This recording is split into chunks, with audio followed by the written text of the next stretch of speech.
నమ్మలేని ఒక fake draw అనేది ఇక్కడ తీయడం జరుగుతుంది. అంటే తాండూరులో అభివృద్ధి పరంగా చాలా విషయాలు ఉన్నప్పటికీ దానిని పక్కన పెట్టి ఏదో మన కేసీఆర్ గారు కట్టిన డబల్ బెడ్రూమ్లని వాళ్ళేదో కష్టపడి కట్టి వాళ్ళు దాన్ని డిస్ట్రిబ్యూట్ చేసినట్టు, అది కూడా ప్రజలకు పేద ప్రజల గురించి కట్టినది కేసీఆర్, వాళ్ళ కాంగ్రెస్ కార్యకర్తలకి పంచిపెడుతున్నది మన కాంగ్రెస్ సర్కార్.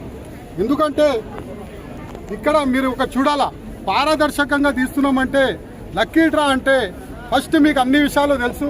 ఫస్ట్ ఎంక్వైరీ చేస్తారు, ప్రతి వార్డులలో ప్రయారిటీ తీసుకొని ఎంక్వైరీ చేసిన తర్వాత అర్హులున్న వాళ్ళకి తర్వాత డిక్లరేషన్ చేసి ప్రజల సమక్షాల్లో చీటీల ద్వారా లక్కీ డ్రా ద్వారా తీస్తారు. కానీ ఇక్కడ కంప్యూటర్ సిస్టమ్ అంట, కంప్యూటర్ అనేది వాళ్ళ చేతిలోనే ఉంది. అయితే కలెక్టర్ గారు మొన్న ఇంతకుముందు మన ఎమ్మెల్యే గారు ఏం చెప్పారంటే కంప్యూటర్లో అన్ని పేర్లు ఫీడ్ అయితే ఒక బటన్ నొక్కితే ఆ బటన్ ఏ పేర్లనైతే తీసుకుంటుందో ఆ పేర్లనే మేము సెలెక్ట్ చేస్తున్నామని చెప్తుండ్రు. అయితే ఆ పేర్లు ముందే ఫీడ్ అవ్వవని ఏం గ్యారంటీ ఇస్తారు? ఖచ్చితంగా ఇదొక ఫ్రాడ్. కాంగ్రెస్ కార్యకర్తలకి అమ్ముకోనికైనా లేకపోతే వాళ్ళకి ఇవ్వనికే ఇదొక స్కీమ్ అనేది కాంగ్రెస్ గవర్నమెంట్ ఏర్పాటు చేసింది.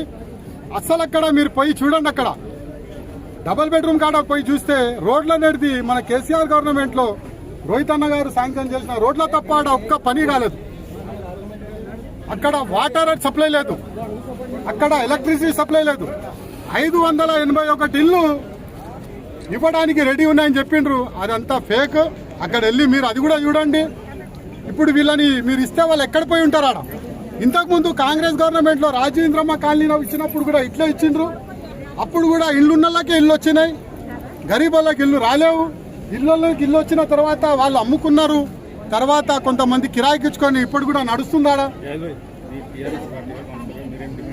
నేను డిమాండ్ ఒకటే వేస్తున్నా టీఆర్ఎస్ పార్టీ కౌన్సిలర్గా, ఫస్ట్ మీరు పట్టణ అభివృద్ధి గురించి ఆలోచించండి, తర్వాత అవన్నీ కంప్లీట్ చేయండి. డబల్ బెడ్రూమ్లు అనేది ఉండేటట్టు కంప్లీట్ చేసిన తర్వాత ప్రజల మధ్యలో ప్రజల సమక్షాన్న క్షేత్రస్థాయిలో ఎంక్వైరీ చేసిన తర్వాతనే అందరికి ఇవ్వాలని నా యొక్క మనవి. ఒకవేళ ఇట్లా జరగకపోతే మేము ఎంతకైనా సిద్ధంగా ఉన్నాము. రాస్తా రోకలైనా చేస్తాము, ధర్నాలైనా చేస్తాము, ఏమైనా చేస్తాం. కానీ ఈ ఫేక్ స్కీమ్ని మేము ముందుకు రానియము. రెండోది పట్టణాభివృద్ధి ఇంపార్టెంట్. మీకు పట్టణాభివృద్ధి, మీరు తాండూరు డైలీ వచ్చే తోవలో ఉంది మా కాలనీ. ఆ కాలనీలో ఒక్కసారి వచ్చి మీరు చూడండి, అక్కడ పరిస్థితులు ఎలాంటి ఘోరంగా ఉన్నాయో. మీరు ఒక్క నిమిషం ముక్కు పట్టుకొని కూడా రాలేరు, అంత పరిస్థితుల్లో అక్కడ జనాలు బతుకుతుండ్రు. కాబట్టి మీరు మా వార్డులపైన, తాండూరు అభివృద్ధి పైన, నీటిపైన, రోడ్లపైన, అన్నిటిపైన ఇలాంటి ప్రోగ్రామ్స్ పెట్టి శ్రద్ధ చూపెడితే బాగుంటుందని మళ్ళీ ఒకసారి మీకు చెప్తున్నా. నేను ఇలాంటి ప్రోగ్రామ్స్లో మీరు ఇంకోసారి పార్టీ కండక్ట్ చేస్తే పరిణామాలు చాలా తీవ్రంగా అవుతాయని చెప్తూ ముగిస్తున్నాను.